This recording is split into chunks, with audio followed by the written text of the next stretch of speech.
Welcome to the latest edition of Topes Tales. This is where we go back and find some of our favorite Isotopes players. We reminisce about their time in Albuquerque, and we find out what they are up to these days. This week's guest is catcher A.J. Ellis. He spent just about the entire 2009 season with the Isotopes. He was briefly in Albuquerque in 2010, and then in 2011, let's just say he spent way more time in AAA than he would have liked. AJ, good to see you, my friend. How are you? Josh, man, good to catch up with you, man. Thanks for doing this. It's really cool. I do feel a little bit young to be part of a Where Are They Now episode of anything. So this does hurt the ego a little bit. There's an update. It means I was somewhere a long time ago, which I don't know if I'm ready to embrace my age yet. Well, you're wearing an Albuquerque Dukes hat, so we're glad that there's still a part of you that is there in Wisconsin that is still part of Albuquerque. Yeah, this hat makes its rounds around the city, gets a lot of comments, and people want to know, who's that goofy-looking mascot and what's a Duke. So I get to explain my ties to Albuquerque and explain how while we were the Isotopes, I was able to snag a hat on throwback night and make sure it found its way back to Wisconsin with me. So it's awesome to be thinking about and reminiscing. My wife and I were talking about it the last 2 days about our time in Albuquerque and just the amount of memories we had there and the amount of change our family experienced while we were there. When you think about the ballpark and just the experience of the ballpark, again, you mentioned you and your wife are talking about it. What kind of things come to mind? Well, I think from that, I think as I got older and I started having a family and obviously our families are a big part of our job and what we do in our profession. Albuquerque Isotopes organization and just facility-wise was so accommodating to our families. And that was just, something that put us at ease as players to know that our families were cared about, were taken care of. They had facilities that they could use if needed. At the time, I had started with one, and by the time I left Albuquerque, I had two young babies. So my wife could find a place to go and hide and either nurse or change a diaper and just to have those type of facilities. So I think about that, the stadium, facilities in general. I think at the time when I was playing there, Albuquerque was easily, top 2 or 3 in all of minor league baseball as far as facilities, as far as, batting cages and weight rooms and just total fan experience, just the setting we played in. But, we always joke about once a second inning hit and the sun got out of the catcher's eyes, it was a really great place to play baseball. All right. Well, I'm going to show you a photo that I'm going to send you because I know that your kids absolutely loved Orbit and They did. vice versa. And so hopefully you'll see this, but I'll send you this full thing better. This is Orbit saying that he misses your kids. Oh, my gosh. That is awesome. I need you to send that to me, please. So Orbit says hello, and we also have another one that I'm going to send you because your third child arrived after Right. you were gone. And so Orbit also made another sign for Aubree that says, I want to meet you one day. Oh, yes. Yeah, we gotta get Aubree to Albuquerque. We've been talking about it. Actually, what's funny, Josh, and I'm not just saying this because I'm with you on Tope's Tale, but we have on our calendar, COVID willing, a trip to Albuquerque this year, and my new role with the San Diego Padres. It's part of what I do is I bounce around from minor league affiliates and spend time with the Padres, minor league players and the minor league coaches.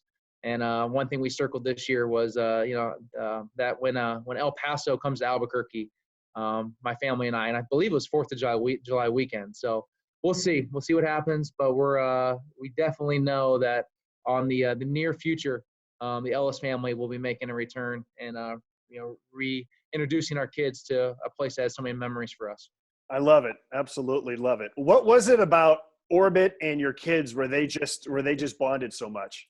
I think it's like the first time that my daughter had any close access to to a mascot like that, especially one with as unique and as fan friendly as Orbit was. And I just think the familiarity with probably between both of them, with Ainsley coming to the park on a regular basis for every home game, and then Orbit probably getting the time to learn some of the faces and recognize some familiar faces over time, just kind of built that bond. And Ainsley was very good about introducing Orbit to her new little brother Luke, and Luke was able to form that bond with Orbit as well. But we have pictures that we show kids when we break out kind of journeys from our time, and Orbit always gets a special, little bit longer pause as Ainsley likes to look at her pictures with Orbit.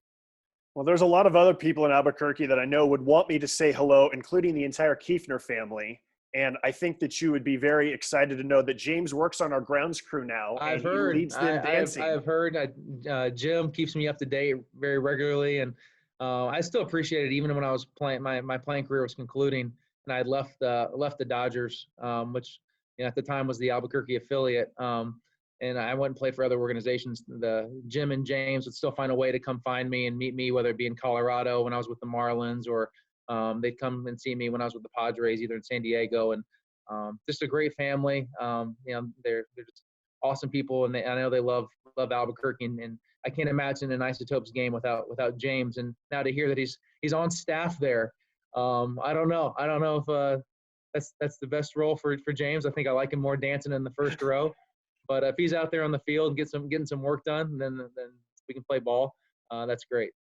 Let's reminisce a little bit more. It was on August 30th of 2009 that the Isotopes clinched the division. You had an RBI triple in that game off Adam Ottavino. Wow. What are your memories of clinching that triple? There's a lot of memories that go in right there. If I'm not mistaken, it was like a flared ball right down the right field line. And what I love about the Isotopes Park was that the way it was set up, anything down the lines would just kind of bring it back to the middle of the field. Those foul balls you think would slice foul, whether a lefty going down the left field line or righty on the right field line, just had a tendency just to hug that foul line. So when I hit it, I knew that it was probably going to end up staying fair. It wasn't going to slice as much as maybe it would at another ballpark or another altitude. But so I remember getting to third base, and that was rare. So either something we have to go back and watch the tape, Josh, and you need to do a little play-by-play to find out if the right fielder fell down, sprained his ankle, something weird happened. The center fielder had to run, pick up the ball, and the umpire still made a bad call at third base.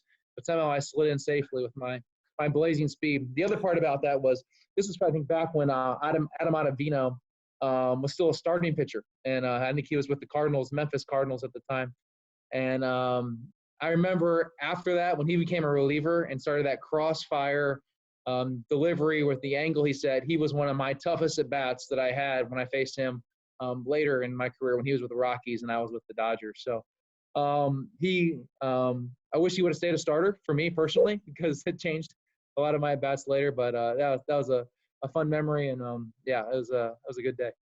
I was looking back today on the most famous catch in Isotopes Park history, and that was Jamie Hoffman at the top of the hill, which we now call Hoffman's Hill. According to the box score, you didn't start, but you were probably in the dugout. Do you remember that catch?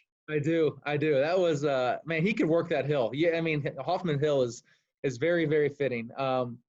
He had a knack for just understanding how to go up. And the thing about it, like people say, oh, he's just a great athlete.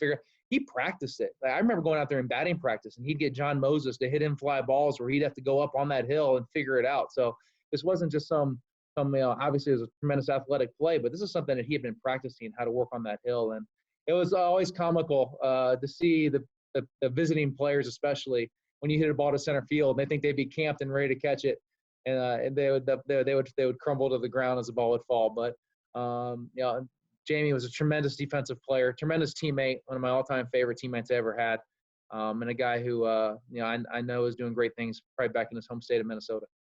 When you think about some of the pitchers that you caught, John Eli, Dana Eveland, Charlie Hager with that knuckleball, Sean Estes was trying to make a comeback, Eric Milton. Who are some of the other pitchers that you just remember that might have fun stories and memories about catching them?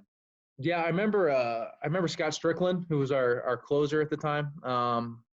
And I remember him, not even making the team out of spring training. It was kind of there as a practice player, kind of on the Phantom DL type setup that he was on. Finally got a break, got able to pitch, and just earned himself more innings in the backside, and then became one of the best closers in the PCL with just a nasty slider he could throw anytime he wanted. I'm blanking on some first names. I remember Choi. Choi Yeah. Was a Taiwanese pitcher we had. Choi was fantastic, just a joy to catch with his invisible fast. He had spin rate before anybody knew what spin rate was. That's what we always talked about with Choi. Let me think, who else? Giancarlo Alvarado. He was working with the Padres the last couple of years. I got to see him a little bit. yeah, I mean, there's so many. John Eli was great. He had an amazing changeup he could throw. The 2000, I think it's the 2009 team I played on. We joke around. That was like the 1997 All-Star American League All-Star team. That's all the old salty guys. You mentioned Eric Milton. We had Sean Estes. We had Tanyan Sturts was on that team. We had all the old salty pitchers that were still there. Jay Gibbons on that team too. Jay Gibbons, I think, came a little bit later on. Mitch Jones came, and another salty guy. So yeah, Triple A baseball is a unique cast of characters people are all in different parts of their journey and their career. So it's a great melting pot for people of different backgrounds and different stages of life. Well, you spent enough time in Albuquerque that I can ask you this question, and you know what I'm talking about. Red or green? Oh, it's definitely green. I thought I was going to be a Red Sox guy, but I became green as we kind of progressed our time there. And I have to throw a plug in because my wife made me say I would, but we desperately miss the Flying Star Cafe. I think that was our spot that we would go to all the time. Huge fan of Flying Star myself. In fact, I might have to go get a breakfast burrito once we're done with this interview as a result of this. Nice. Let's close with this. Just let us know what you do for the Padres when it's not a global pandemic, and what you're hoping to still keep doing in baseball. So I concluded my career after the 2018 season, and I just knew that it was time. I knew physically I kind of reached my point as a catcher, and just didn't feel like I could give back as a player anymore. But I knew I wanted to stay in baseball in some capacity, but didn't know how it was going to look. But fortunately, the Padres, who I concluded my career with in 2018, were kind enough and thought highly enough that they offered me a job to stay on in their baseball operations department. And they were also were very gracious in allowing me to work from home. So I've been able to work for the Padres in their front office, where I get to work remotely, which means I usually travel about 10 to 12 days a month, and the rest of the time I get to stay home and be with my kids and kind of work off the computer and stay connected that way. So it's been a good transition for me, as I spent 16 years in professional baseball with my family on the road and traveling all over the place. It's been great to kind of have a home base and kind of to be more of a stable presence here in Milwaukee as the kids are growing and getting older and getting involved in their own activities. So as far as my roles with the Padres, I do a little bit of everything with the minor leagues, kind of help out with players instruction and kind of spend time with the coaching staffs, kind of helping them with their processes and learning a lot from what they go through on a daily basis. Kind of help the general manager a little bit with some trade talk or some free agent stuff, just to see if there's anybody in the league that I still have contact with, just to kind of do some background work on them as well. So it's a great job. It's been a great transition for me. It keeps me involved in the game of baseball, which I love. Keeps me going to awesome cities like Albuquerque and other cities across the country that have so many great memories of as well. And as far as the future goes, I do know that I want to be involved in baseball in some capacity. This is a lifelong journey for my family and I. And as the kids get a little bit older and they get a little more independent, I definitely see myself getting more involved on a more regular basis. But no rush for that. Enjoying the time at home. Not really enjoying the time right now because I wish I could be out on some baseball fields and hanging out with guys like yourself and making new memories out there. But this will do, and it's great just to sit here with you today and talk about the great times that we had in Albuquerque and my memories of being an Isotope. Even though, well, you were on a rehab assignment briefly with the Topes when I was with the Topes, but we knew each other from LA. But right. Again, thank you so much for your time. It's always wonderful. I miss those post-game call-in shows on LA on the ride back to the hotel, so I could think about ammo that I needed to throw at you the next day to say, hey, no, you missed that. That wasn't right. Or to say, hey, that was a really good point. I really like how you handled Bob from Pasadena. He was a jerk on the phone. So I know you don't get those calls anymore. But if you ever need me to call you up and just yell at you on the phone just for old time's sake, let me know. Absolutely. I'd look forward to that. Okay. All right. Thanks, AJ.